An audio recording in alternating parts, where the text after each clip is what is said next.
Success don't come overnight. No matter no a substance over hype. Do it for the love, me not do it for the life.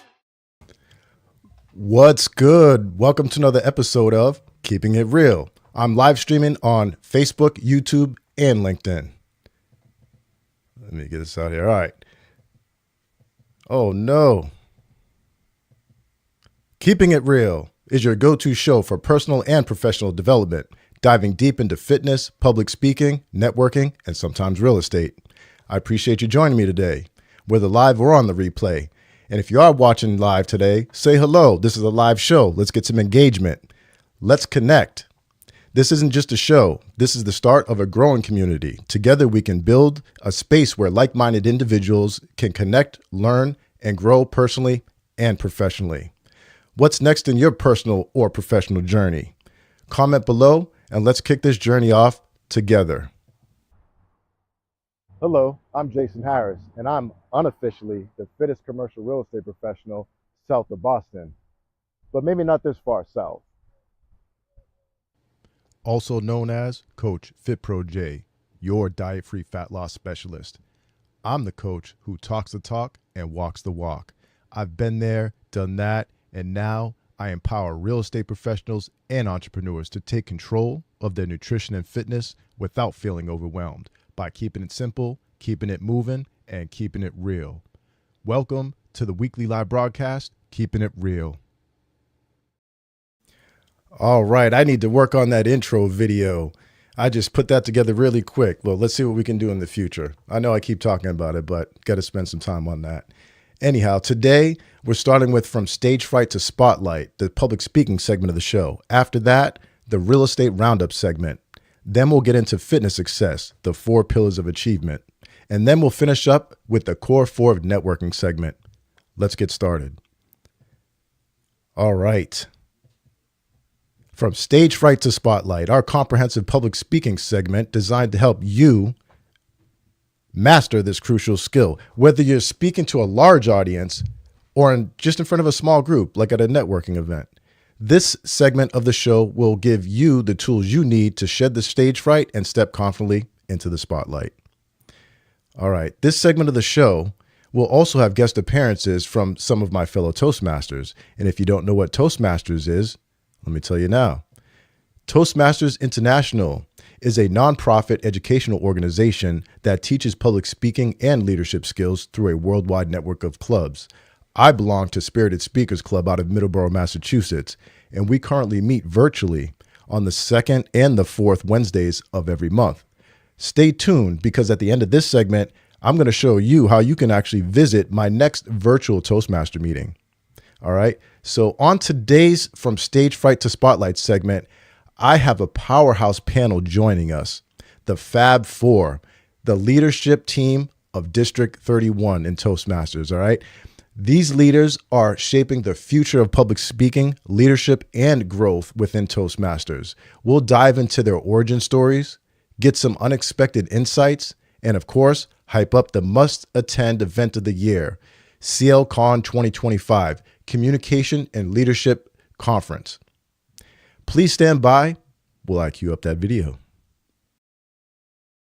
Here we go. So let's go ahead and start with Bethany. Bethany, the public relations manager. When did you first join Toastmasters, and what made you take the plunge? Thank you so much, Jason, for this question. So when did I join Toastmasters? I joined Toastmasters back in 2012, the February of 2012. And what made me join the plunge into Toastmasters? So I was doing my bachelor's degree online through Southern New Hampshire, and my advisor mentioned Toastmasters to me because I couldn't give speeches in front of my family, so they suggested Toastmasters. And then I've stuck with it ever since, and I love it. Awesome. I have another question for you. So, how does being the public relations manager, how does that compare to your original expectations? So public relations, it's very up there because I went to school for communications, and I also do my own news business for East Greenwich and Warwick. I own my own run my own news website. So I always love the being in the know and getting word out there about events that are happening. And that's why I've taken it on. I like it at the club level. Yeah, so it meets my expectations. It's right up there. Awesome. Awesome. So PR is all about storytelling, I guess I would say. So if District 31 were a blockbuster movie, what would the title be? Thank you for this question. So if District 31 was a blockbuster movie, my title would be Speech Impossible.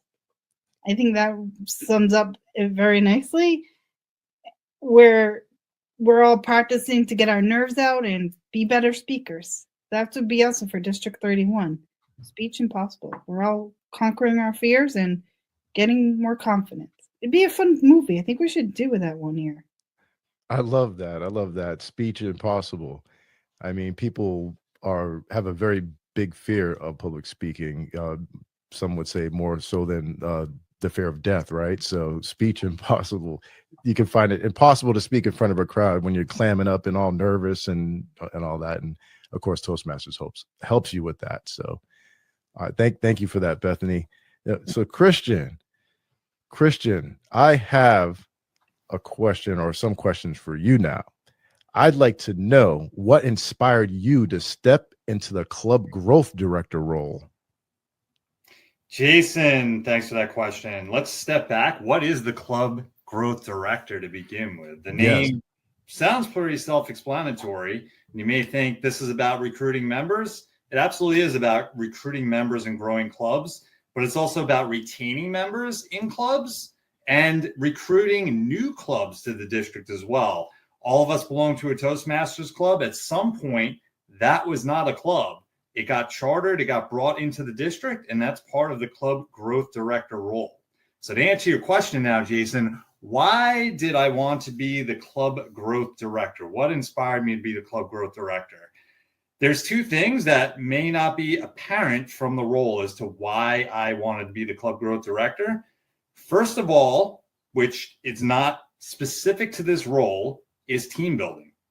I have a very large, fantastic team around me. Jason, you included on my team. The club growth director needs a lot of support from District 31 members to be able to achieve its goals of making sure that clubs are recruiting those members, they're retaining those members, and we're going out and building new clubs as well. In addition to getting the word out about Toastmasters and marketing them as well. I knew we needed all of that. And I knew I needed to build my team building skills working with a team. So I wanted to get better at doing that and assembling a large team around me.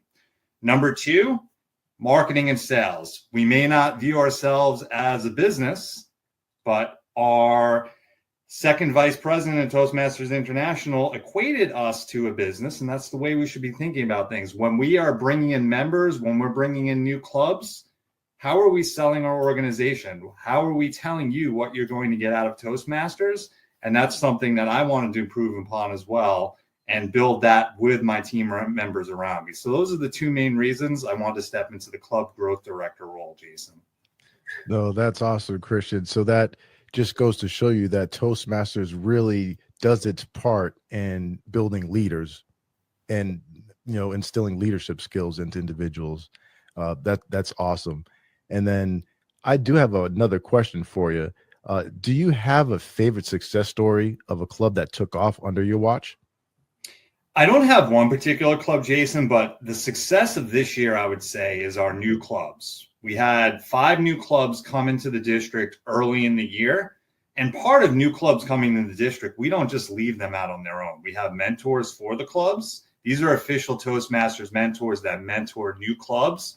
I saw these new clubs come in the beginning of the year when I was a new club growth director. They didn't know exactly what they should be doing, how they should be operating meetings. We connected them with some fantastic mentors to guide them along.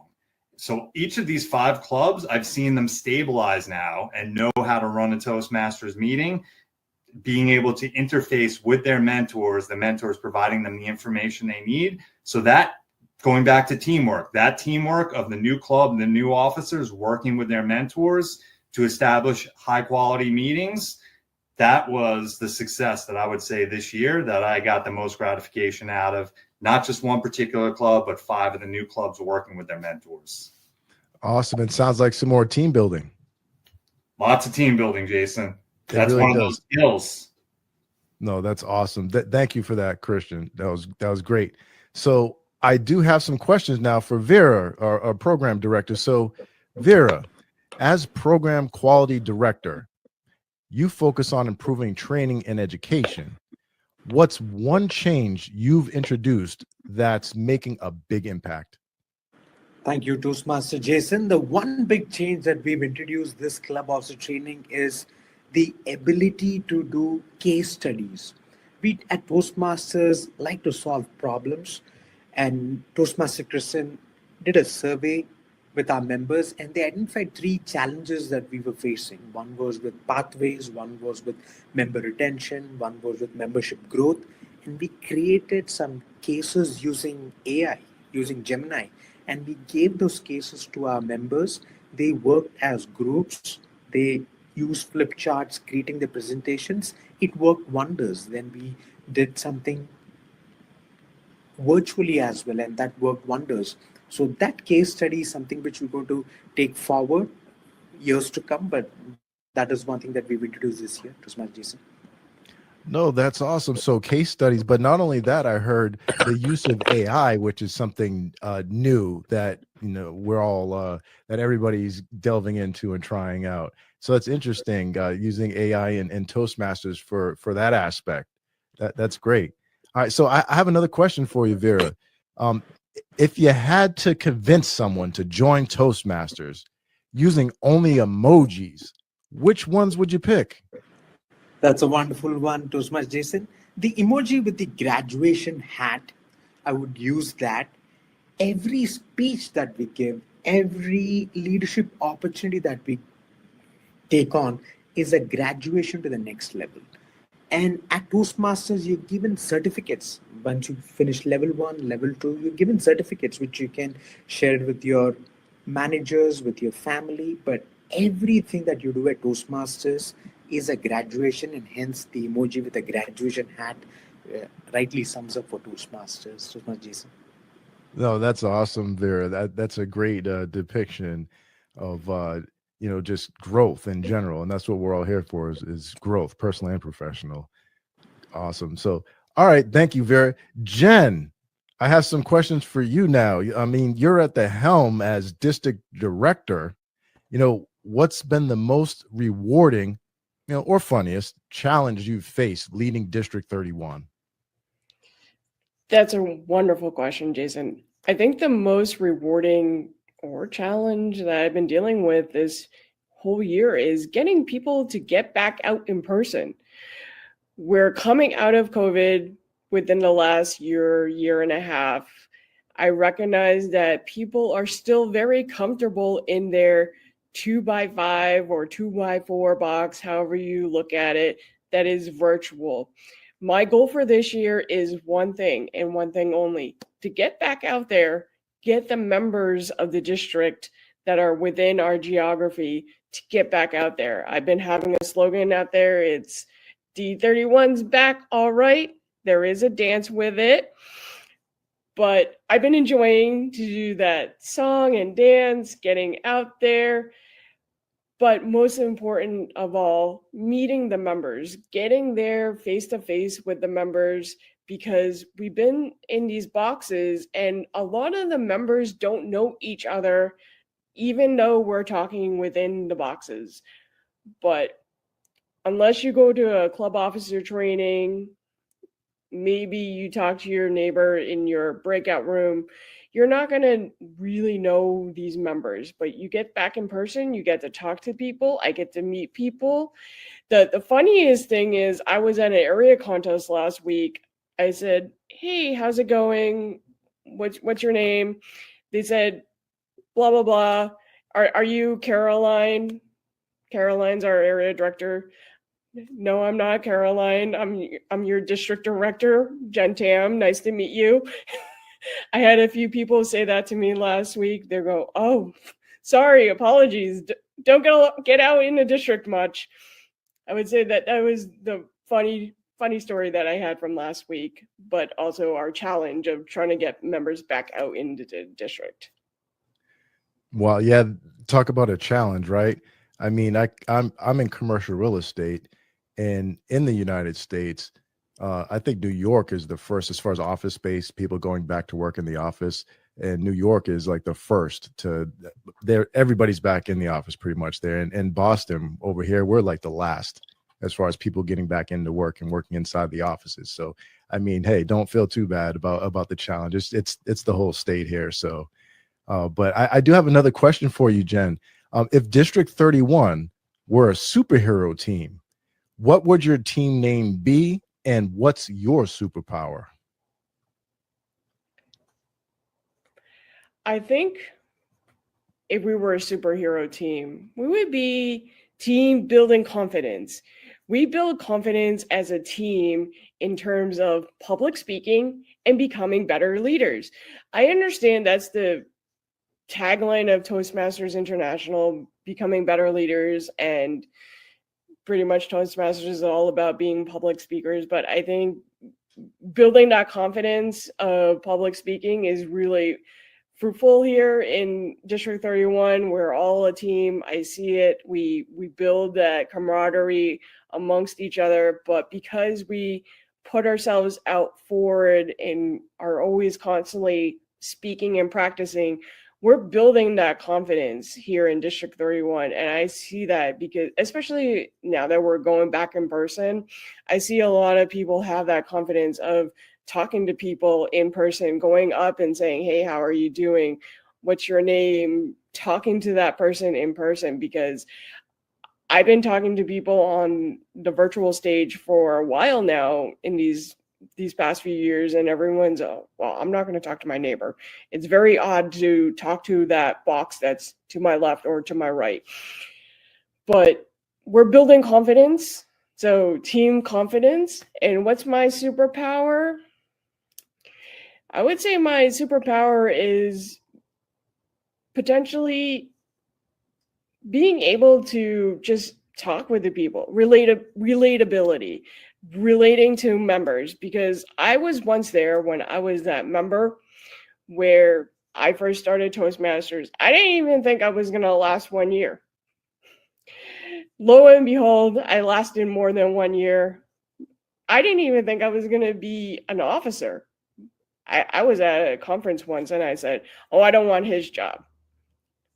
His job at the time was Lieutenant Governor of Marketing, which is now the new term for Club Growth Director. So who knew? But it is what it is. No, I love that superhero name. I meant the superhero team name. It just fits perfectly. You take someone that is deathly scared of getting in front of an audience and speaking, and then all of a sudden, after a length of time with the organization, they truly do build confidence, and then you see them speaking in front of people with confidence, and it's just like night and day. So it really is some hero stuff there. It really is. But thank you very much, Jen. Thank you for that. And next up, what we are going to do is we are going to talk about Toastmasters at the district level. And this is going to be for existing members that aren't real clear on everything in the district, as well as new members too. So it's for everybody. And what I'm going to do now is I'm going to ask a few questions. Some of them are going to be open to anybody, and I'll let you know. And some are going to be directed specifically to one of the Fab Four. And this first question that I have is open to anybody. Okay, so anybody can chime in. So a lot of Toastmasters members know their club and maybe even their area director, right? Maybe. But what actually happens at the district level? You know, what happens at the district level? Why should members care? Who wants to take that one? I could take it, Jason. All right, Christian, go ahead. For those who are familiar with Toastmasters already, that are club officers, we have distinguished club programs. The district, if you didn't know, they have a distinguished district program as well. And you ask, going back to your question, why do I care about that? That's something district leadership works on. That's not something my club works on.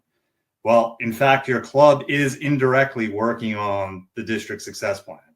So we plan out to have membership growth, to have distinguished clubs, and also to bring in new clubs in the district. As I said earlier, those are our metrics to be a distinguished district. And everything we do around that is to help clubs succeed.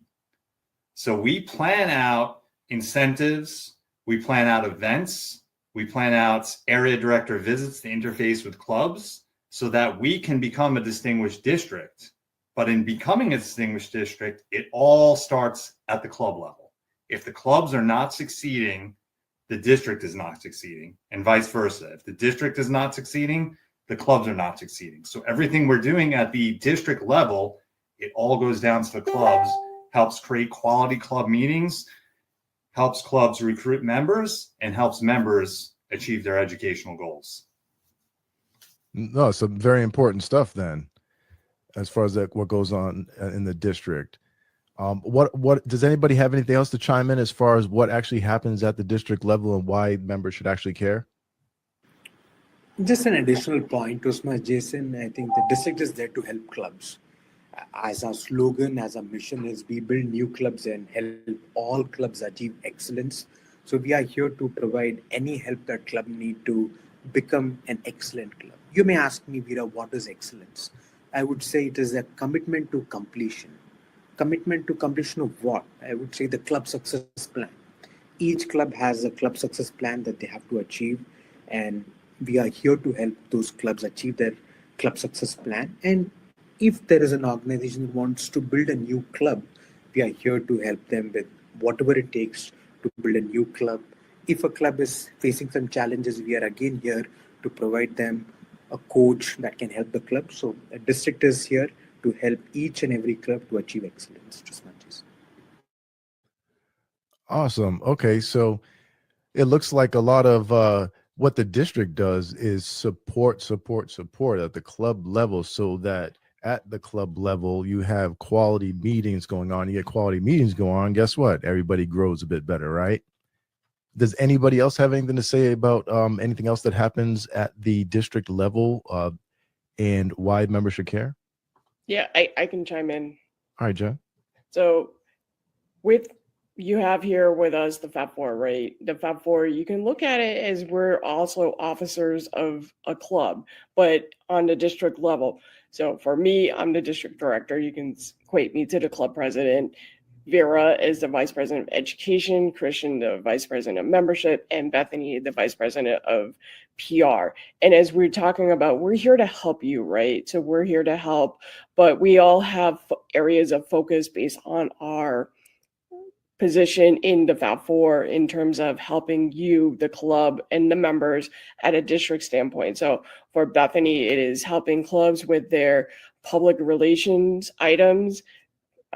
Vera, in terms of education and contests, helping you guys help do your education, help answer any education questions, and help answer with any questions on contests. And for example, Christian is there to help the clubs give the advice on how to build membership. We have these incentives. That's the other thing. We have incentives here in the district. So you should pay attention, because these incentives help you build your club, whether it's you need help with education, membership, PR, and then myself as the district director, I'm here to answer any questions in general of any umbrella. If anyone the other members of the team might not have that solution, but I'm here also to help you figure out how to run your club from a top level if you need that.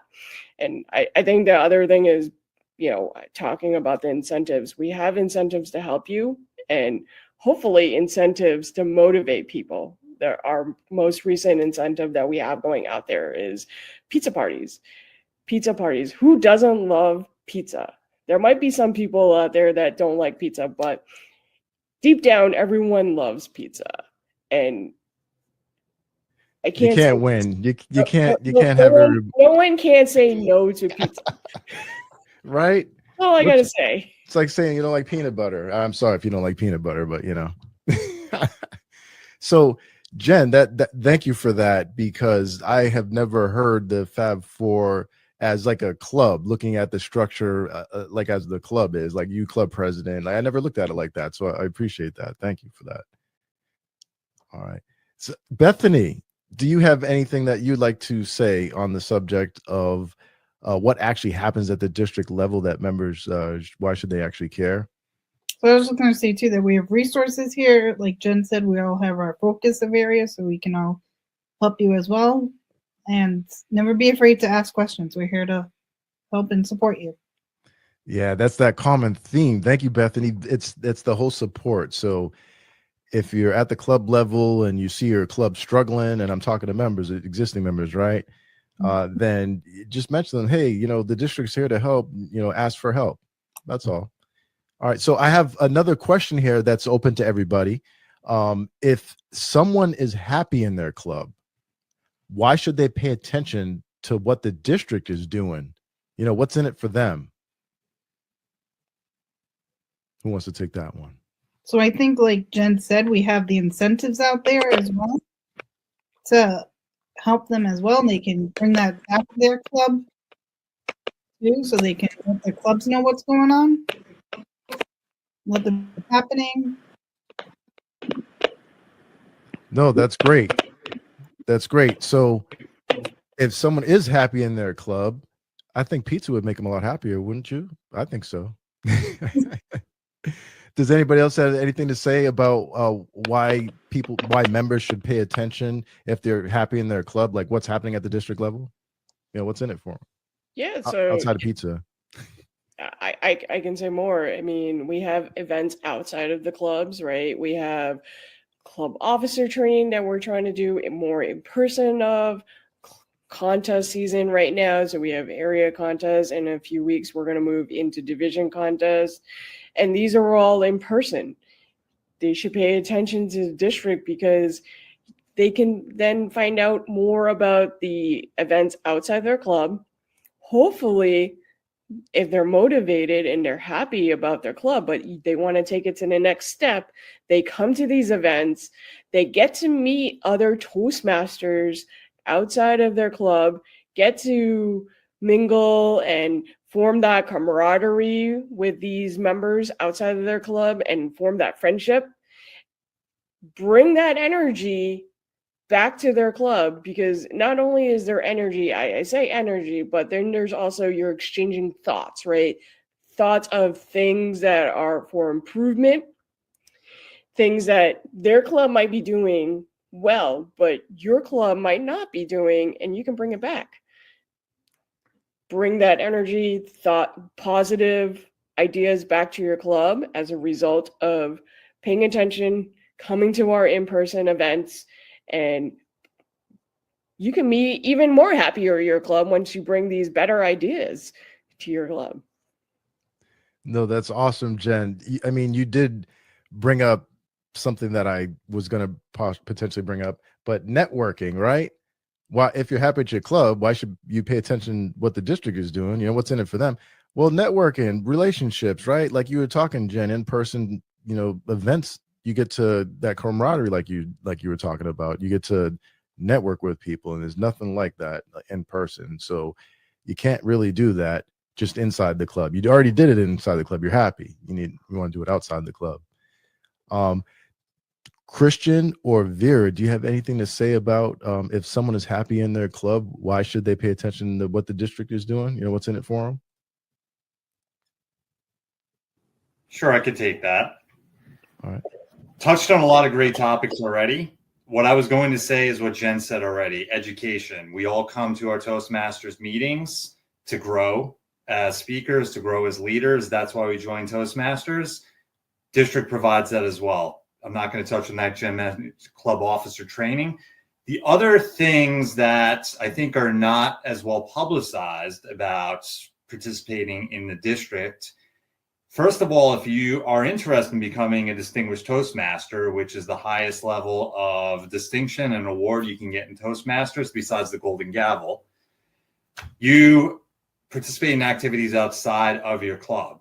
Now, it's not just for the award. what you'll find out is when you take one of those leadership roles, I mentioned being a mentor before, that's one of the roles to be a distinguished Toastmaster, you'll learn that you will continue to grow beyond what you can do in your club. So the district provides those opportunities for leadership that you don't necessarily get within your club.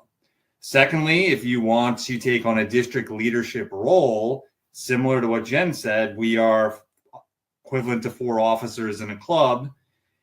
You could think of the area directors and division directors being part of our club leadership team at a district level as well. And being an area or a division director, you get to visit other clubs and find out that your club is not necessarily like every other club. You get to meet new members, network, and you get to bring some of the culture from other clubs back to your clubs. The things that you like, bring them back. So experience the district, experience other clubs, get outside your club, and the district is the way to do that.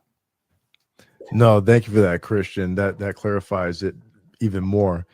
And then Vera, I mean, I don't know if there's much more to be said, but what's your 2 cents? Toastmaster Jason, personal story. I was a frog in a well when I was in my club. And it was only when someone tapped on my shoulder and said, Veera, you could be an area director.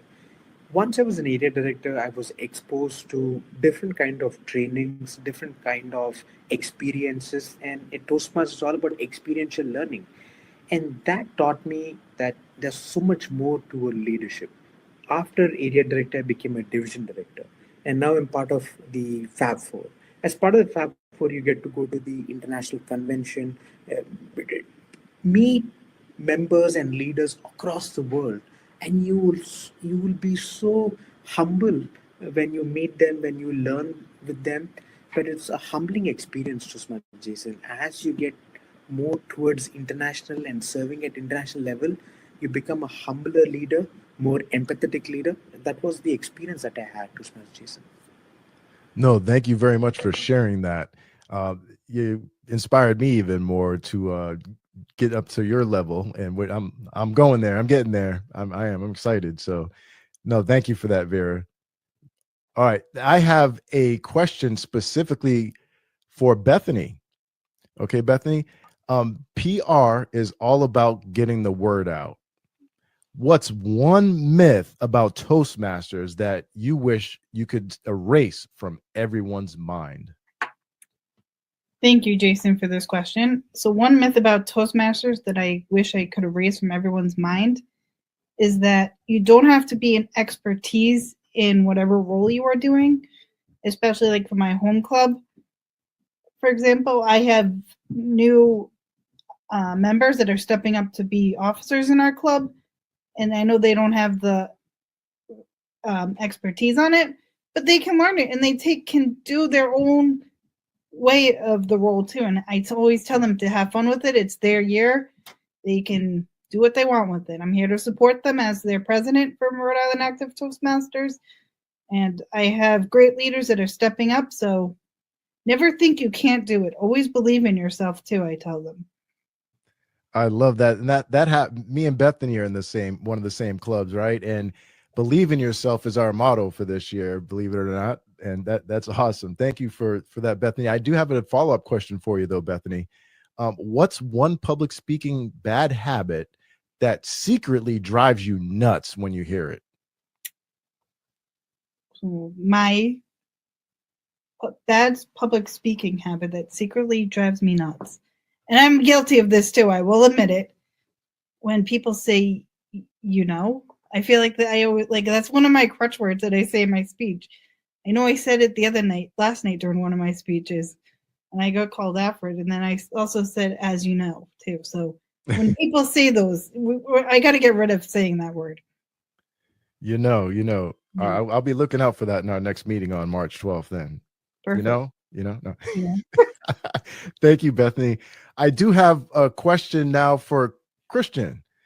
Christian, some people think joining a Toastmasters club is intimidating. What's one way you would pitch Toastmasters to someone who thinks it's not for them? Well, Jason, I can answer that question. Sorry, I had to do that. I'll turn it back on you, or the person that's asking that question. What is intimidating you in life that makes you want to join a Toastmasters club? That's why you're joining the club. There's something intimidating you, and Toastmasters is the perfect place to get over that intimidation. Anything in life that you're intimidated by, you need to confront it head on, do it, and get better at it. Then you won't be intimidated by it. Toastmasters meetings, we are a safe place to come practice whatever you're intimidated by, whether it is speaking, presenting, leadership.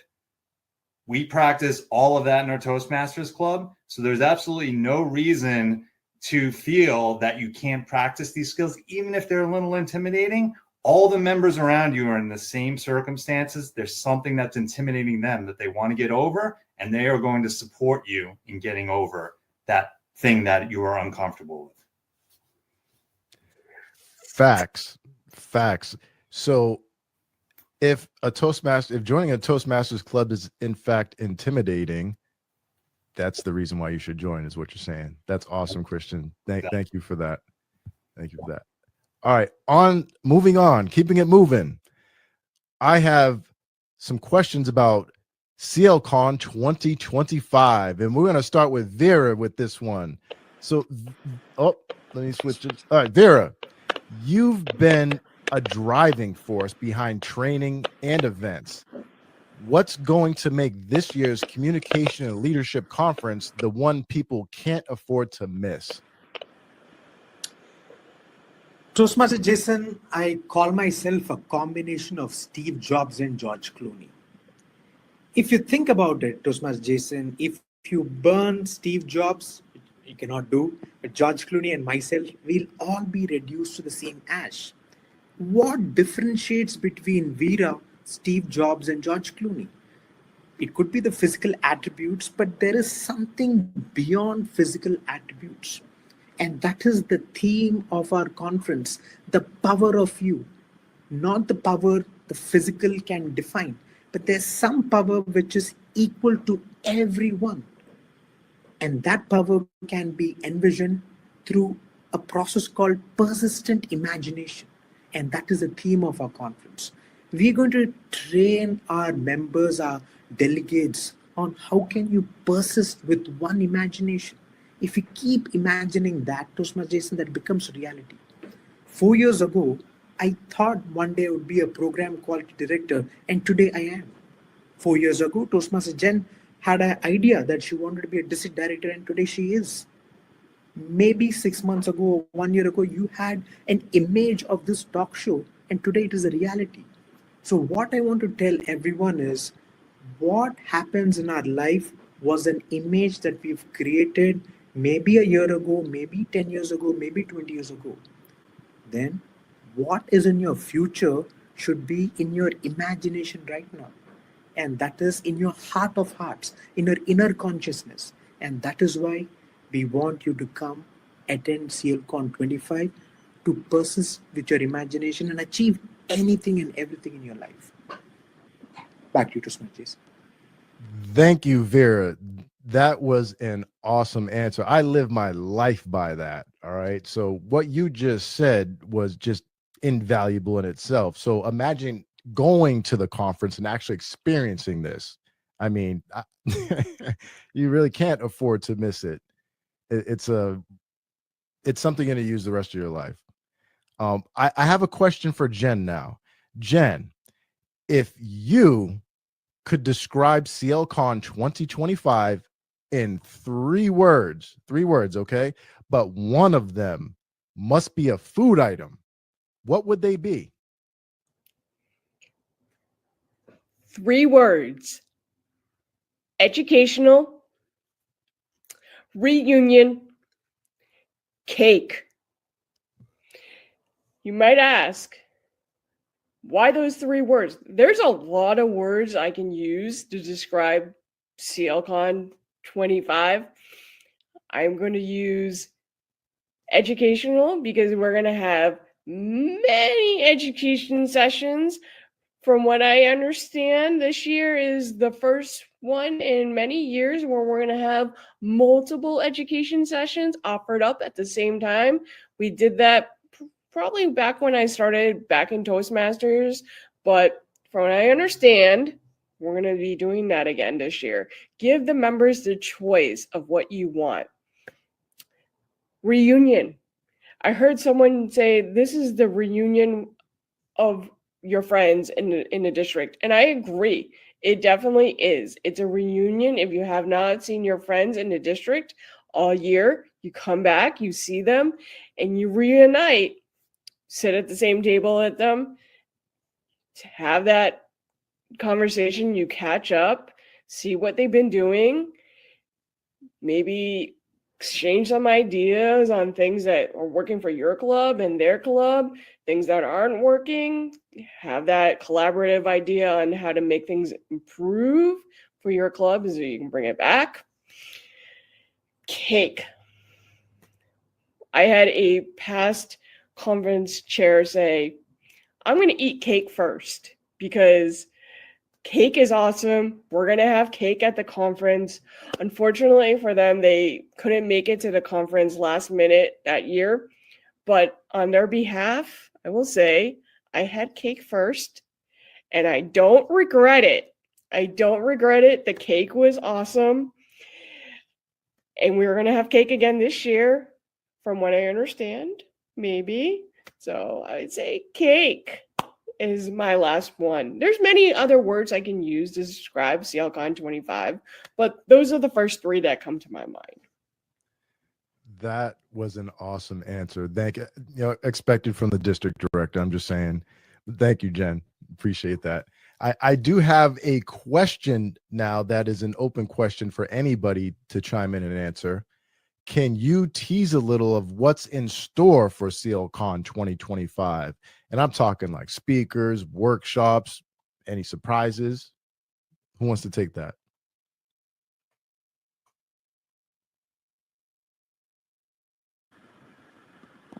I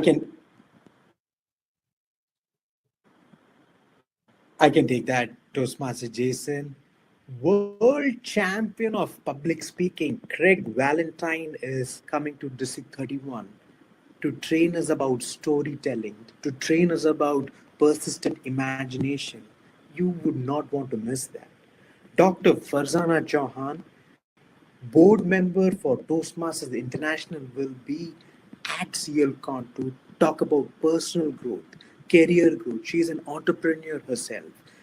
Wonderful keynote speakers.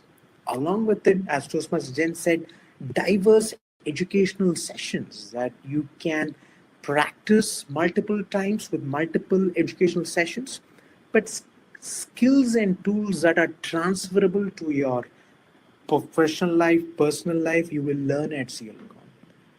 Do you want to come and attend a stand-up comedy? We have a Friday night stand-up comedy that will definitely entertain you. What fun is it without celebrations? We're going to have a Hall of Fame where we'll award Toastmasters who've shown respect, integrity, service, and excellence in the year 2024-2025. We're also going to give an award to a leader in our community who's not a Toastmaster, but has shown leadership and communication. So if you want to see all of this, dear Toastmasters, come to CLCON, May 2nd, May 3rd, May 4th. See you soon. Toastmaster Jason, back to you. Thank you, Vera. Thank you for that answer. That's awesome. That's a lot of things packed into that conference. Does anybody else have any teasers? I mean, I think Vera pretty much covered everything. Anybody else have anything on that? Surprises that they want to mention? Well, I'm hoping as a potential surprise to have maybe one or two or some of the keynote speakers on the show leading up to CLCON. Perhaps we'll see. Maybe we can get them on and get a little preview. Lastly, this question is for everybody. We're going to do a quick round robin session. All right. So here we go. So give us your best elevator pitch for why someone should attend CLCON 2025. If you don't already know, I mean, after hearing all the stuff is going to be there, but I'll give you guys a minute to think of it. But it's a round robin, so everybody's going to answer. So give us your best elevator pitch for why someone should attend CLCON 2025. Who wants to go first? I'll go first. All right, Bethany. So why did you know that we have CLCON 25 come up? You should attend because it's going to be fun. You're going to meet new people, network, take some ideas back to your club and help your club improve them as well. And then even have club members come too from your club because it'll be a fun time. Again, networking, there'll be the educational sessions, and then we have the awards. So it'll be a fun time, and I hope to see you all at CLCON 25. Awesome. Awesome. Thank you, Bethany. Thank you for your pitch. And who is next? I'll go next. We've been doing this order all day, Jason. Awesome. Do you want to be inspired? Do you want to go to a conference that's going to inspire you? See world champion of public speaking, our district champions of speaking. See the best speakers in the world and in the district at our conference. Come get your education, breakout workshops based on the topic that you want to learn about. Come network. Jason, I wouldn't know you if it wasn't for CLCON. Well, I probably would, but that's the first place I met you was in CLCON. And then last but not least, have your cake and eat it too, because we're going to have plenty of great food at CLCON 2025. So come join us. Love it. Love it. All right. Who's next? We got Vera and we have Jen. I'll go next. All right. Toastmasters Jason.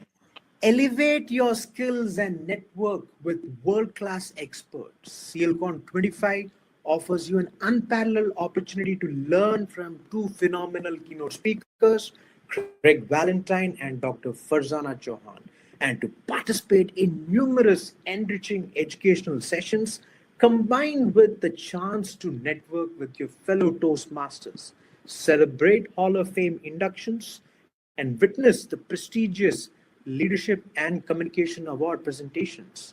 Do you want to see who's a world champion of public speaking from District 31? Come on to CLCON. You will return enriched with skills and invaluable connections. The power of you through persistent imagination. Back to you, Toastmasters. Wow. Did you drop the mic over there? Thank you, Vera. Awesome. All right, Jen, last but not least. CLCON 25. We not only have one keynote speaker, but we have two keynote speakers this year. Yes, you heard that right. We have Craig Valentine, World Public Speaker winner, championship winner. We also have Dr. Farzana Chauhan, our international director from Toastmasters International. In addition, we have wonderful education sessions. You get to network with other Toastmasters that you might not see in your club. Have that camaraderie. Make those lifetime memories and friendships with those that you might not see in your club. Those closest to me right now in my Toastmasters network, I met at a CLCON. Imagine that. Meeting your closest friends at a CLCON, would not think that. Plus, we have some great food. You get to hear some great speeches as we'll use that to cap off our conference. And from what I understand, we have 2 nights of great entertainment if you're sticking around at the hotel those first 2 evenings. So come join us for CLCON 25. Thank you, Jen. Wow. Now that was information packed. So all of those were awesome. I'm just going to have to cut each individual one out and I'm going to put them out there for advertising. How's that sound? Definitely got to get that done. Well, as you can see, CLCON 2025, you definitely don't want to miss that. If you would like any information on it, you need to let us know and we will help you out. thank you guys for showing up and sharing all that you have shared. And we will hope to see you on next time. Let's get us all on the screen here. All right. Does anyone have anything else that they'd like to say before we take off? Come join a club if you're not a member, or visit a club, and then make sure to come join us at CLCON 25. Get a free shirt. CLCON 25. Awesome. I know I'll be there. All right. And we'll see about getting those interviews on of the panelists that are going to be there to get a little bit more of a sneak peek. Other than that, thank you for being on, and we will see you again. See you guys.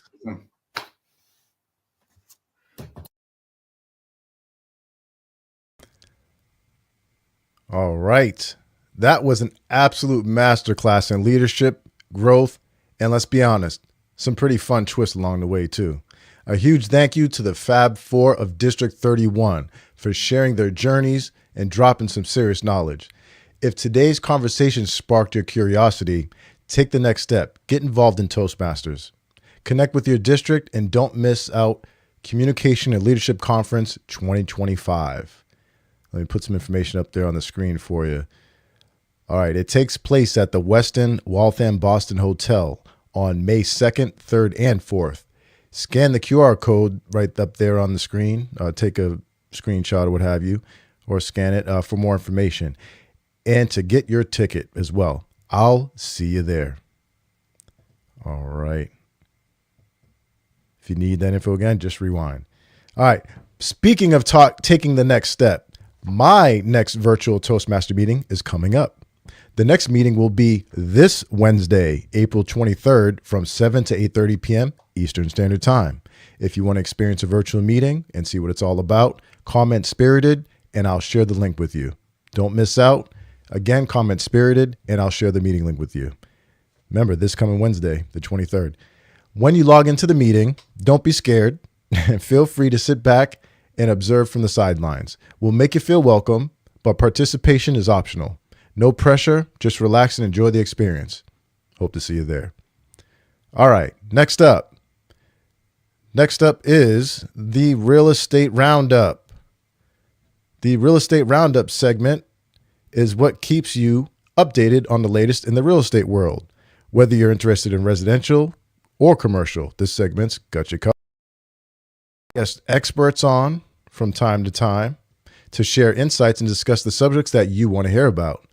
All right. Speaking of guest experts, today you'll hear from one. Joining me is Casey Cole Esquire, an experienced real estate attorney and the owner of Harmony Title, serving both Massachusetts and Rhode Island. She's going to discuss a new Massachusetts law regarding home inspections on residential transactions. So if you're buying, selling, or investing in real estate, this is some information that you don't want to miss. Let's bring Casey out from backstage and get into it.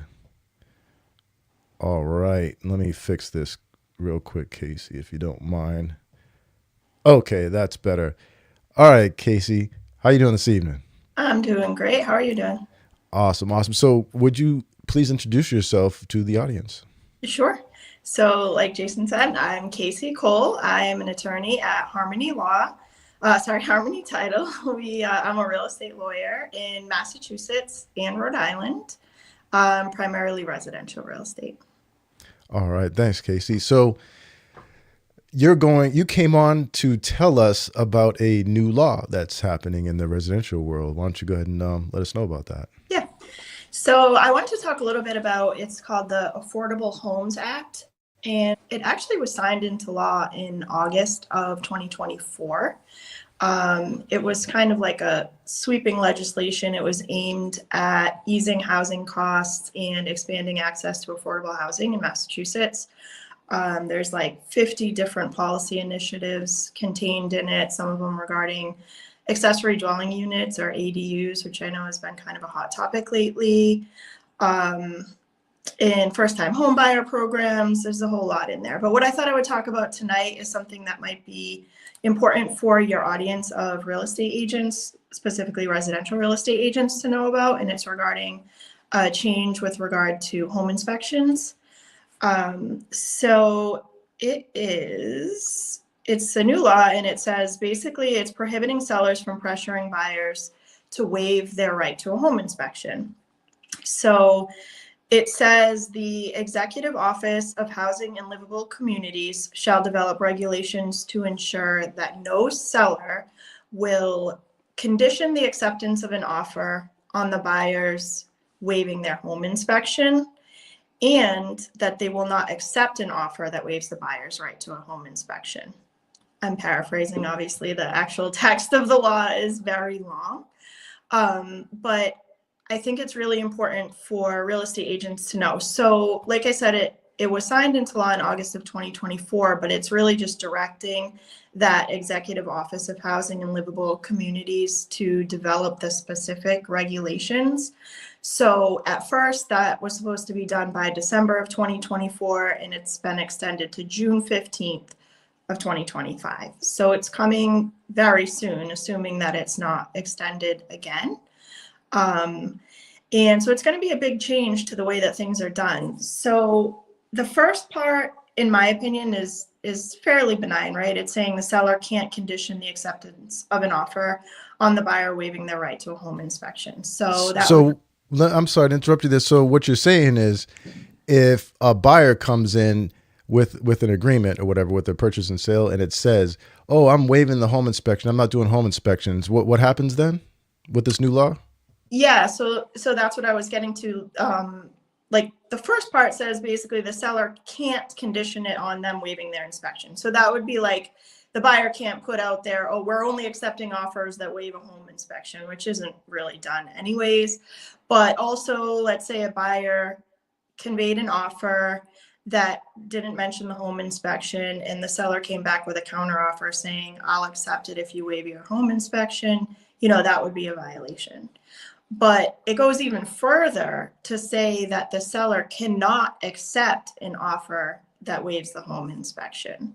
So essentially, if a buyer submits an offer and says, I'm waiving my home inspection, but even if, let's say, the price is higher, there are other terms that are more favorable to the seller, a quicker close, maybe a cash offer, etc., some other reason that the seller would have accepted the offer anyways, they cannot accept the offer if it waives the home inspection. Wow, that's new. Yeah, that's a huge difference. And it even actually, just to pull up the text real quick, it actually even says that the seller can't accept an offer from a prospective purchaser or an agent thereof who informs the seller either directly or indirectly that the buyer intends to waive the home inspection. So I imagine soon the standard pre-printed offer forms that most agents use will just remove the whole home inspection contingency entirely, because it can't be part of the negotiations anymore. But let's just say the agent submits the offer, it doesn't contain any mention of a home inspection, and then the agent calls the listing agent up and says, "Hey, I know we can't put this in the offer, but just so you know, my client doesn't want a home inspection." If that's conveyed to the seller directly or indirectly, the seller has to reject the offer. Wow, that's going to be fun for them to police and enforce. Right. So I will just say the specifics on enforcement are not finalized yet. So that will be something that comes out by that June 15th deadline. But from what I could find, it looks like the potential penalties will be fines of up to 4% of the sale price or $10,000, whichever is greater. It's a hefty fine. That's a big fine. So I think it's super important for agents to be aware of this change that's coming, because if you're on the listing side, right, you have to make sure that you tell your seller you can't say anything about the home inspection. You can't ask a buyer to waive a home inspection. And if the listing agent is presented with an offer that waives the home inspection or any indirect communication, the agent will have to inform their seller, hey, we have to deny, we can't accept this offer. And there will be big penalties for the seller if they don't do that. So that's huge liability on the listing agent side to make sure that you're advising your clients correctly. And similarly, if you're representing the buyer, you need to make sure that you don't kill the deal for them by communicating to the listing agent, hey, my buyer doesn't want a home inspection. Because if you do that, even if your client has more favorable terms than another offer, the seller's going to have to reject it. Wow, that's interesting. No, that's a good thing to share. And I hope that the residential agents that are watching actually have heard about this at least, or at least they heard now. Let's put it that way. I hope so. Yeah. And like I said, we don't have all the details yet because the regulations are still being worked on by the Executive Office of Housing and Livable Communities. But once those come out in June 15th, I'd be happy to come back on and discuss it in more detail. Or if anybody wants to reach out to me, like I'll be following this and keeping up with it. So I'm happy to help any agents that have any questions on it. Oh, I should mention there are a few exceptions in the law. So there are exceptions for sales between family members, close family members, and it specifically says spouse, sibling, child, parent, grandparent, grandchildren. So those sales would be exempt. Also court-ordered sales, like in a divorce situation, that law wouldn't apply to them, and licensed real estate auctions. So if you're buying at a foreclosure, you're not going to have a home inspection, and so those are exempt from the law. But other than that, it's pretty broad. Okay. Yeah. No, thank you for that information. And yeah, we definitely want to have you back in June when this comes about. Yeah, and I don't know. I mean, it may be extended again, but as of right now, the deadline is June 15th. Right. So to be determined. Exactly. Determined. All right. No, I appreciate it. And if anybody does have any questions, go ahead and chime in. This is a live show. Whoever's watching can ask a question. And if not, then if you're watching the replay, ask a question. Same thing. I'll make sure to get it answered for you. All right. All right. So Casey, do you have anything else to add while we're on? No, I think that's about it. But just like I said, if somebody has a question, feel free to put them in touch with me, and I'm happy to discuss it in more detail. All right. Awesome. Casey, thanks for sharing your expertise. This has been awesome. And I'm sure a lot of residential agents will appreciate it. Yeah. Thank you for having me. Awesome. See you next time. Bye. All right. So if you're in Massachusetts or Rhode Island and need a trusted real estate attorney, reach out to Casey and Harmony Title for expert guidance. What questions are you burning to ask a real estate attorney? Say that 5 times fast about real estate. So if you have any questions for a real estate attorney about real estate, please drop them in the comments. And speaking of comments, we do have a comment. Oh, Jay Nuss. All right. Very impressive. Thanks for watching, Jay. Appreciate you engaging too. And I appreciate everybody that engages. So please engage, even like I said, on the replay as well. And speaking of Jay Nuss, if you didn't already know, I happen to be with Jay Nuss Realty Group. Oops, there we are. Jay Nuss Realty Group. We are a commercial real estate brokerage and consulting firm out of Braintree, Massachusetts, servicing all of Eastern Massachusetts. We specialize in commercial real estate transactions, including sales and leases. And we also consult on a variety of commercial real estate related matters, including but not limited to nonprofits, religious and otherwise, potentially environmentally compromised properties, and transit-oriented development. Other services include commercial lease audits, and if you or anyone you know owns a commercial property and would like to know its current worth on the current market, we can do a commercial broker opinion of value for you. If you or someone you know is in need of a commercial real estate professional, please contact us directly or comment under this video and we will follow up. All right. The other thing I wanted to mention to you guys was that we also work with residential real estate brokers. So if you're a residential agent or broker in need of commercial expertise, please don't hesitate to contact us for assistance. We love helping out residential agents with commercial expertise. What real estate topics spark your curiosity the most? Residential, commercial, or something else entirely different? I'd really appreciate it if you'd share your thoughts in the comments. And if you are watching the replay, your input is just as valuable. All right. Your feedback will guide me in creating future content for this segment. Moving on. Next up is fitness success, the 4 pillars of achievement. Each week, I alone or with the guest will break down a specific pillar to help you build a sustainable, balanced fitness routine. Week 1, Pillar 1, nutrition habits. Master your nutrition and fuel your body for success. Week 2, Pillar 2, practical stress management, practical strategies for managing life's inevitable stressors. Week 3, Pillar 3, physical activity, tips to stay active and energized no matter your fitness level. And then week 4, Pillar 4, recovery measures. Recovery is key. Learn the best ways to rest, recharge, and avoid burnout both in and out of the gym.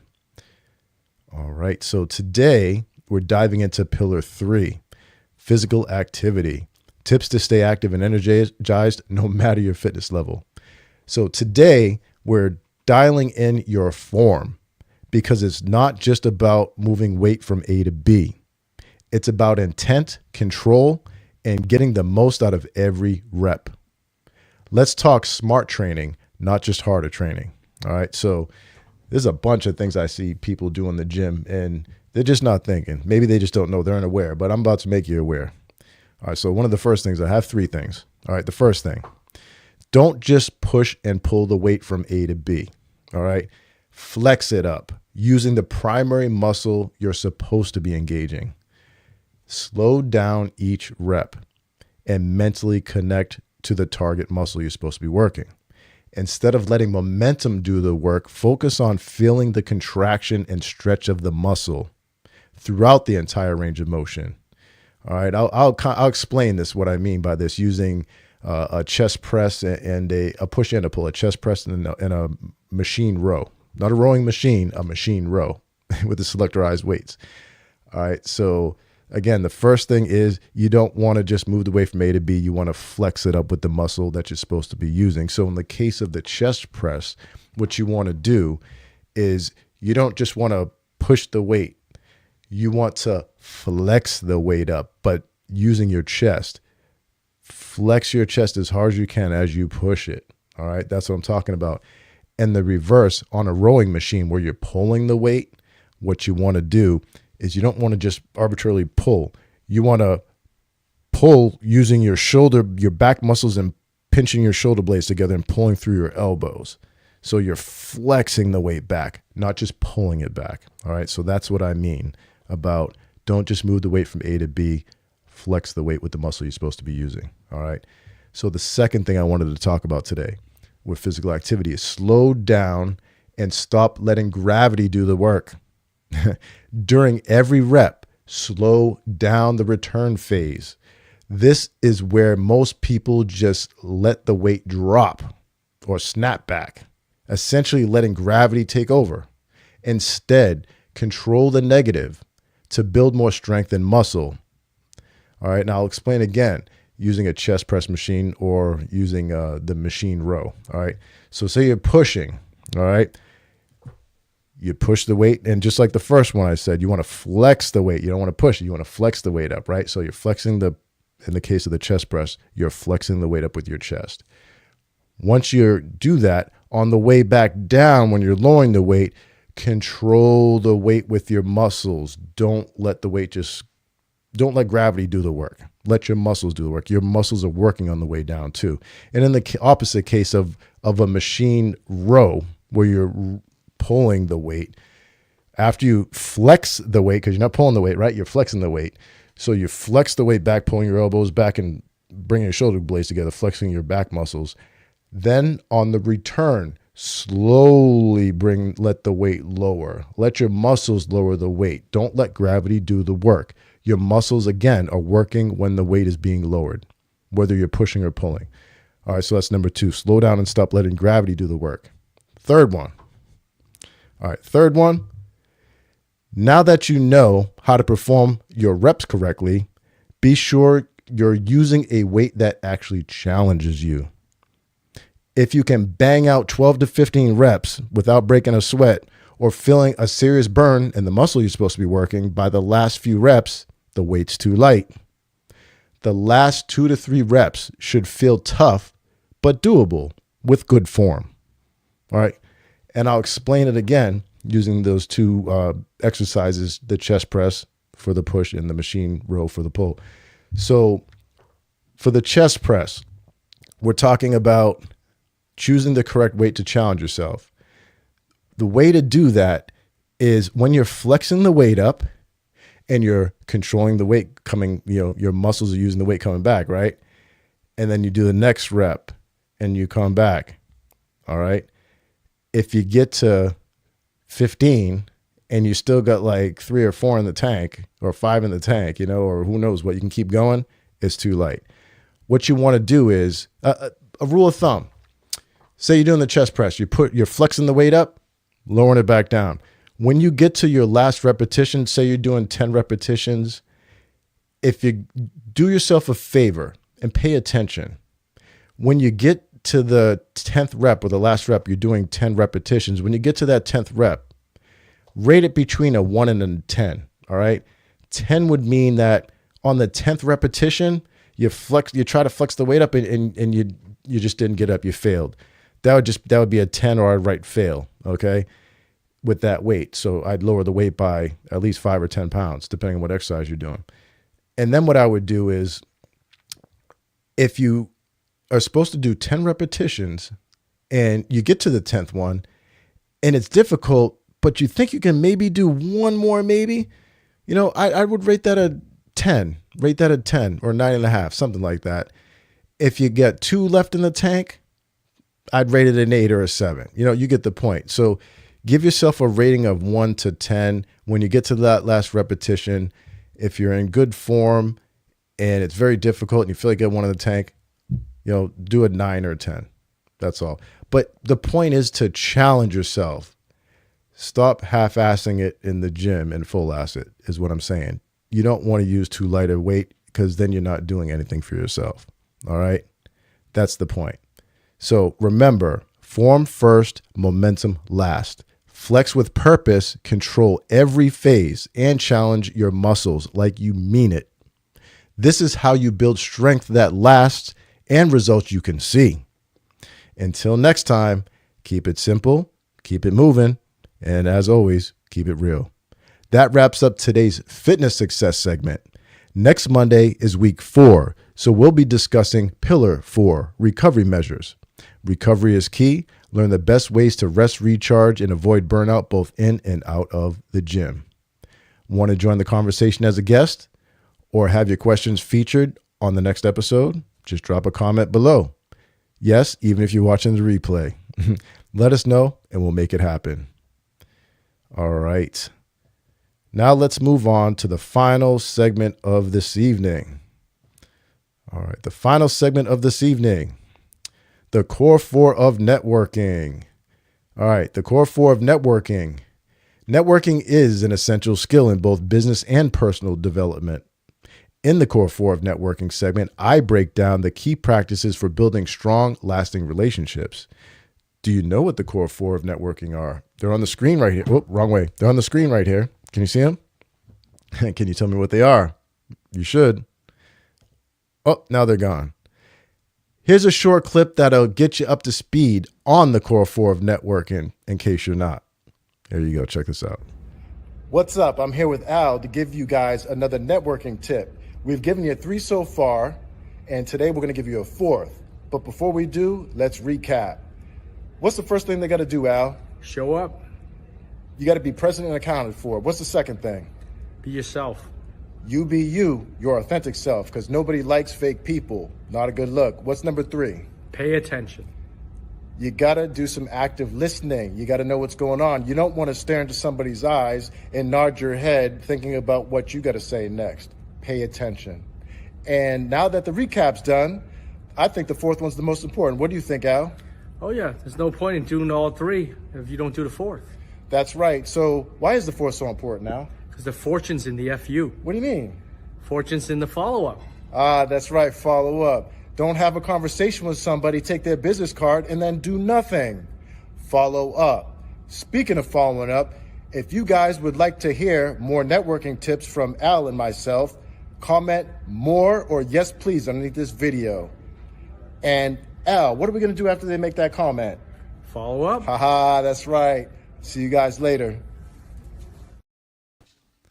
All right, I'll be breaking down the core 4 1 week at a time. Week 1, show up. Why simply being present can open doors to success. Week 2, be yourself. Authenticity is the key to forming genuine connections. Week 3, pay attention. The importance of active listening and being fully engaged with others. And then week 4, follow up. How to maintain and grow relationships beyond the first meeting. What's the most significant networking hurdle you have faced? And how did you tackle it? Or are you still trying to tackle it? All right. Please share your biggest networking challenges and how you've addressed them. Or if you need some help with them, let us know in the comments below. All right. Because in addition to the core 4 of networking, this segment will also showcase local members of the organization, of the networking organizations that I'm affiliated with, as well as other businesses and professionals in my network. I'll also provide insights on local networking events that I attend.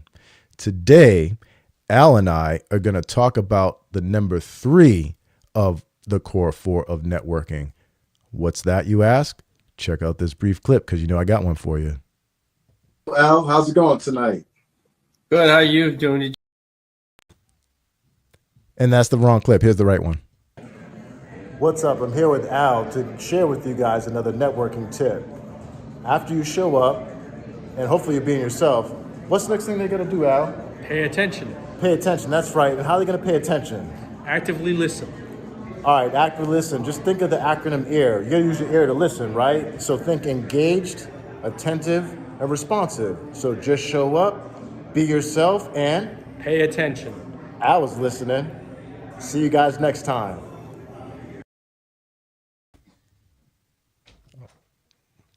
Let's check out what Al and I had to say about paying attention and active listening as it pertains to networking. Please stand by. Al, how's it going tonight? Good. How you doing, Jay? Awesome. Awesome. Could you please let the new members of the audience know who you are and what it is that you do? Sure. Yeah. My name is Albert Moore. I'm a financial advisor at Edward Jones. I specialize with everything from retirement planning, estate planning, to all types of financial planning. Awesome. Thanks, Al. So let's talk about paying attention and active listening. Al, what would you define active listening as? Okay. Active listening is what it says. Active listening is, when you go out networking, is a lot of time is as much as you want to, tell about what you do, sometimes is do the reverse side is like, listen, ask that person, talk about themselves, about what they do. And that's called active listening.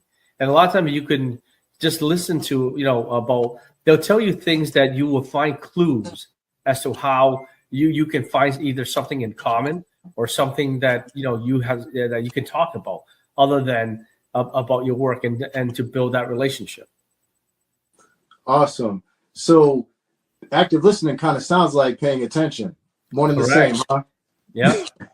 Awesome. So I got a few talking points that pertain to active listening and paying attention. I want to kind of go through them here.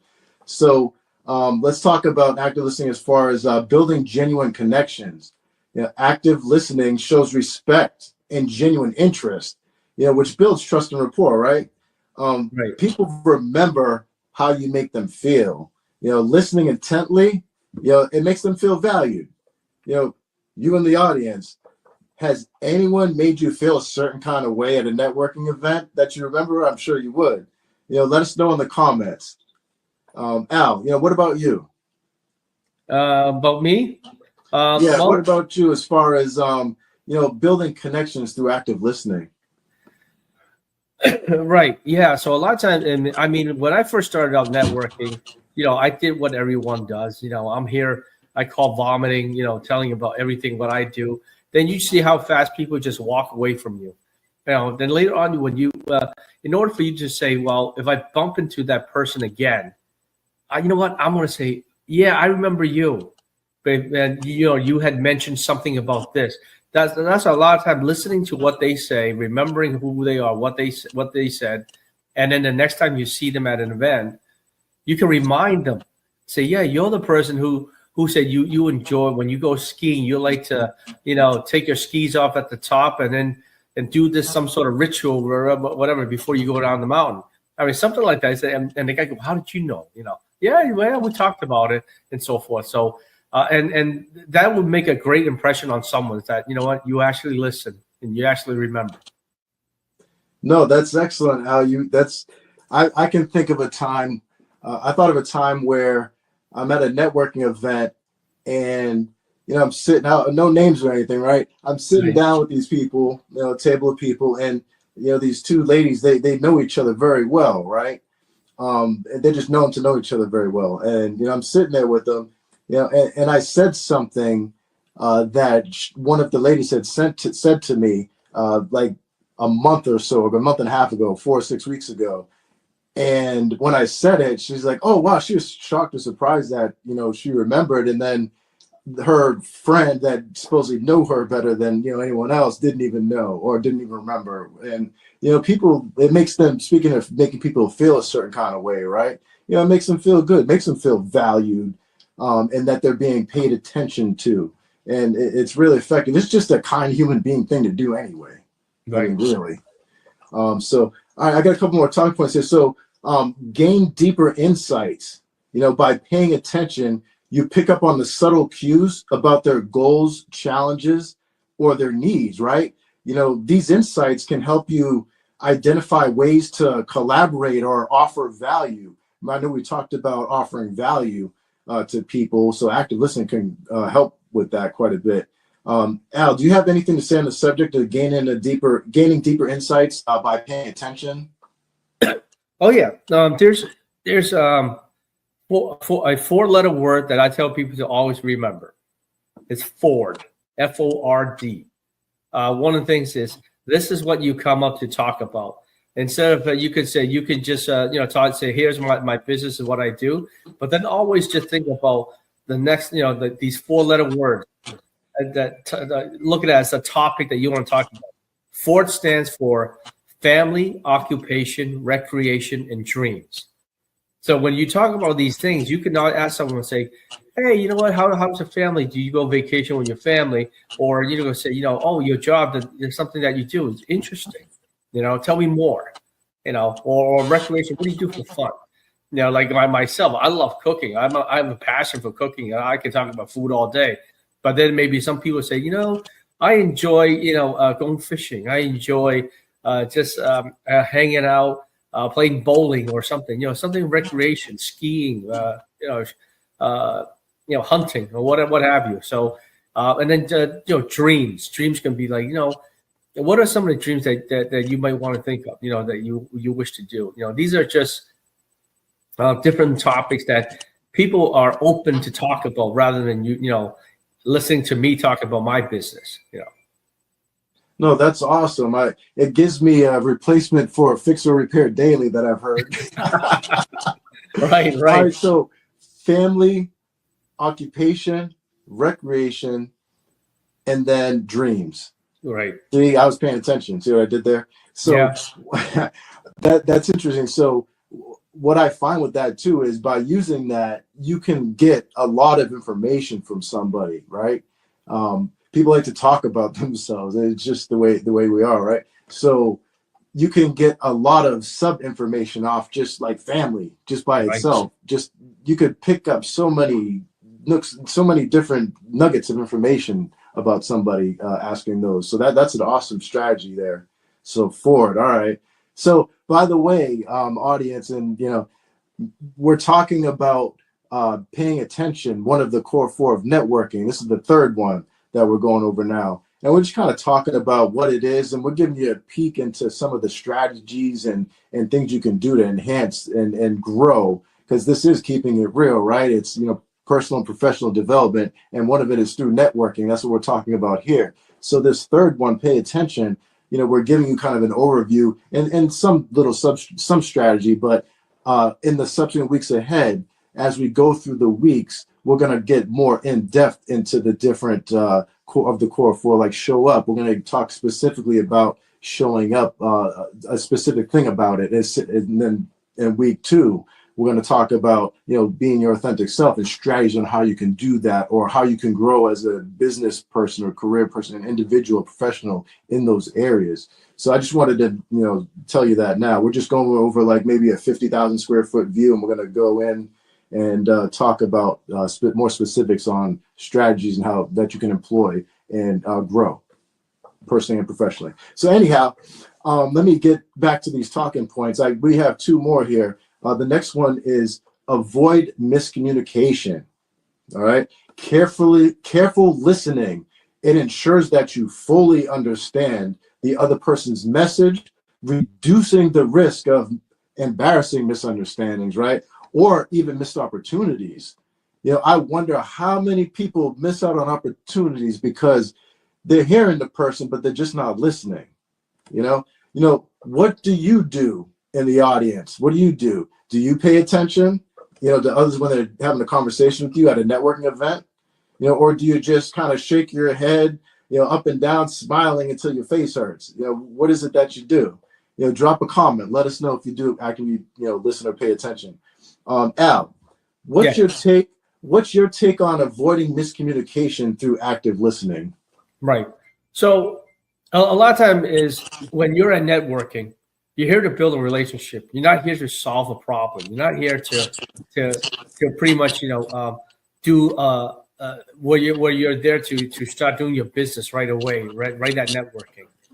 So one of the things is, you know, if somebody like they come up to me and go, well, I have a question, you know, you as a financial advisor, I have a question about, you know, about financial planning, about retirement planning, estate planning, and they keep coming on, and you say, sure, tell me more. But then later on, they have so many questions. Then I usually stop right there and I say, you know, it looks like you have a lot of questions on your mind that you would like to talk. So why don't we schedule a time to meet, and then we can do this and go over this at a better place, you know, better time. Right now may not be the right time because you don't want people, you know, listening to your business or anything like that. So I mean, sometimes you know, as you know, once you know that they're starting to open up to you, but then you don't want to say, okay, tell me now. No, I'd say, all right, let's set up a time so we can discuss more on this, right? And then that way, you have to take, you could say, bring that person to out of their comfort zone and be able to where they can, you know, pretty much tell you more. No, that makes a lot of sense. You don't want to put the person in a position to start spilling some personal info, because, you know, you deal with some sensitive information. People's, you know, when they talk about their financials, you know, it's usually it can be a touchy subject, but definitely a personal one.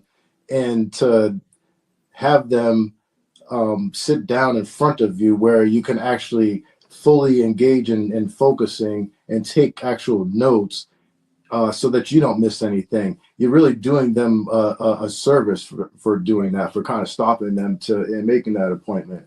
And it makes perfect sense. Right. Perfect sense. But yeah, as far as miscommunication, and also when active listening allows you not to get embarrassed, you know, there's a lot of situations you can get into where you weren't listening to the person, and then you see them maybe in the same evening, and oh, how many kids you have? And then you just talk to them and they just told you, you know, like earlier on in the day. I know it's the first time you met them, but it's like, come on. It could be embarrassing. There's so many different embarrassing things that can happen by not active listening. So it's really to your advantage. You know, you're a lot more professional looking too when you're when you come across when you're paying attention. Well, I'll tell you a true story. I was at a networking event, I think a couple of weeks ago.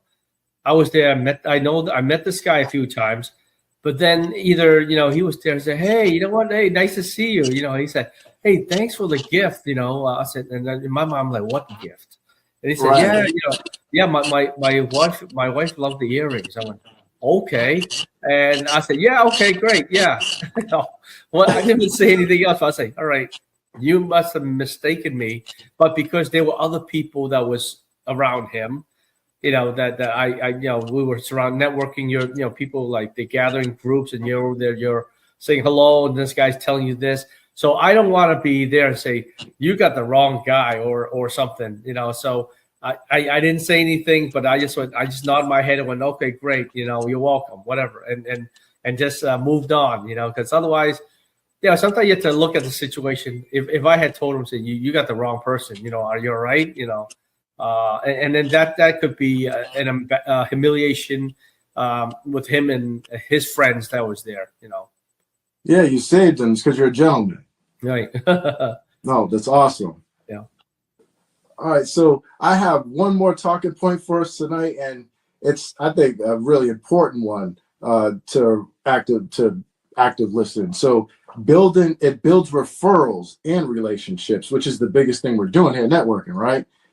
People are more likely to recommend you, when they feel that you've genuinely invested in them and understood their business and goals, right? Strong relationships grow from mutual understandings, and that starts with, guess what? Good communication and good listening. Al, what strategies or techniques do you use to ensure that you're truly understanding someone's business and goals during a conversation? So that one is, a lot of time is you would mention, you ask them to say, what their business is about. That's all you have to, you ask them, say, well, what brings you here when you go to networking? You don't ask them, say, what do you do? Everyone's going to say, well, I do a lot of things. So what do you mean? Say, what brings you here? A lot of times they're here for networking. They say, okay, so what type of business, are you in? Then once you start talking about that, they can tell you about your business, and then you can say, well, I'll tell you a little bit about what I do. And then you go from there. But a lot of times is once you start building the trust, that is when people would refer people to that's the key word, trust. Is you meet them enough times, then they're willing. They feel that it's safe to open up to you. Like I said, they may not open up to you on the first time you meet them, and that's rare if it ever happens. But maybe 3, 4 times, 5 times, or even many more times. Then you build that trust, and they would give you a call, or they would say, hey, by the way, I do have a question for you. Do you do this? Do you do that? And that's when all right, there's where I waited enough time, and then I built that trust, and now this person is trusting me to open up, and that's how you know that that person you've built that trust with that person. That person is more willing to open up to you right now. Yeah, I mean, I've seen it. I've done what you talked about, and I've seen people open up all of a sudden. Like you know that you see that moment all of a sudden. Right. They start to talk about certain things that they wouldn't before. Just they kind of volunteer the information like out of nowhere.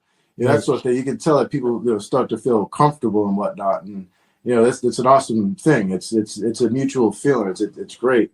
But no, like I said, it makes a difference. So active listening and pay attention, huge difference. So you guys need to look from week to week. It's always going to pay attention. Will always be the third Monday of the month. We'll be talking about this subject and getting into it. So if you guys in the audience have any questions whatsoever on any of the core forward networking that we have gone through, just put them in the comments, and might be a talking point that we can talk about on the next show. Or hey, maybe I'll invite you on to be on and talk about that talking point. We'll see. If you're shy, I get it, but at least engage. Let us know. That's all I've got for this segment. How about you, Al? Anything else that you want to add? No, it's just when we say pay attention means really pay attention. Don't and always if that person you feel like you have connected with that person, just remember. You could put down on their card. Here's a little tip: is when they give you their card, what you can do is if you don't have a good memory like me, you can write down little tips about on their business card, in the back of their business card about what you heard from them. What are some key things that you can always go back to? It's like, oh, he mentioned that he likes fishing. He mentioned that he likes to do this or something different, something that you can remember him by. And that's a little tip. So when you look at the card, you look at that person, you look at whoever you're calling. Hey, you could even call them on the phone and say, hey, you know what? I remember you telling me that you enjoy fishing. So what kind of fishing do you do? That way, that person, wow, he really did listen. So that's just a little tip, little tip that you don't really have to have a good memory, but once you meet a lot of people at networking, you might say, I forgot who's who. But take their card, write little notes on that. And once you're done with the conversation with them, and you go a long way with that.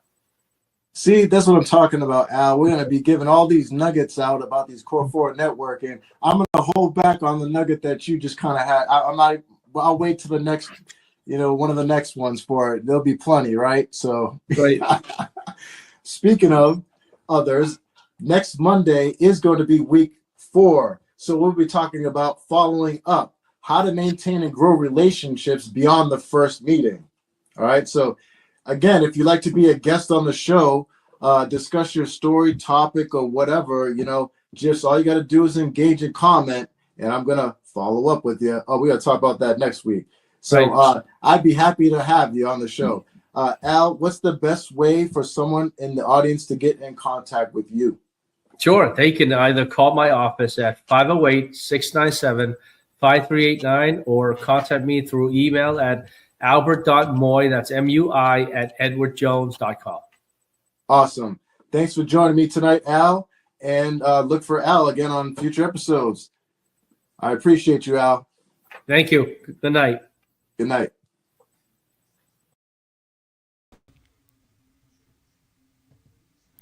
That wraps up this segment on active listening and paying attention in your networking game. Remember, people don't always remember what you said, but they'll always remember how you made them feel. And if this resonated with you, drop a comment. We'd love to hear from you. Next Monday is week 4, so we'll be talking about following up, how to maintain and grow relationships beyond the first meeting. If you got a story to share and want to be a guest on the show, reach out. I'd love to have you on. Seriously, let's do this. And if you catch me at a networking event, don't hesitate to pull me aside and let's make some on-camera magic happen. All right, keeping it moving. Thanks for joining me for another episode of Keeping It Real. We're live on Facebook, LinkedIn, and YouTube. Every week, we'll dive into important topics that'll help you grow with a mix of fun and practical advice, from nutrition habits to real estate, public speaking skills to networking strategies. This show is designed to inspire you, keep it real, and of course, keep it fun. Today, in the public speaking segment of the show, from Stagefright to Spotlight, the Fab Four of Toastmasters District 31 joined us to talk about Communication and Leadership Conference 2025. And I also shared how you can visit my next virtual Toastmaster meeting. Then in the Real Estate Roundup segment, the owner of Harmony Title, Massachusetts and Rhode Island real estate attorney Casey Cole Esquire explained how a new Massachusetts law regarding home inspections on residential transactions. And I told you about the services of my real estate brokerage and consulting firm, J&S Realty Group. In the fitness success segment, I gave you some valuable info that you can use to stop half-assing it at the gym. Then lastly, in the Core 4 of Networking segment, Al and I kept it real with paying attention and active listening. Hope you enjoyed that. And I hope you enjoyed this episode. If you did, please leave a comment about what you did enjoy. And if you didn't like it or any part of it, let me know that too. All feedback is welcome. And if you did arrive after we started or you missed any details, don't worry. You can always check out the replay. Before we end today's show, I have one last thing to share. Every show will end on a high note with a funny meme or a short hilarious video to keep you smiling. Please stand by for this week's funny moment. Everybody, Haley back again. We are now on the river, but I'm going to go off the river and see what everybody around the shop is up to. Let's go check it out. Well, that's rough. All right. Thanks for joining me today. I can't wait to see you for more Keeping It Real. Be sure to leave your comments, share your thoughts, and don't hesitate to get involved. Stay tuned, stay engaged, and keep it real. See you next week on Monday, April 28th at 7:30 p.m. Eastern Standard Time. See you guys. I know everybody a go lie. I know everybody a go lie. Success don't come overnight. No matter no substance over hype.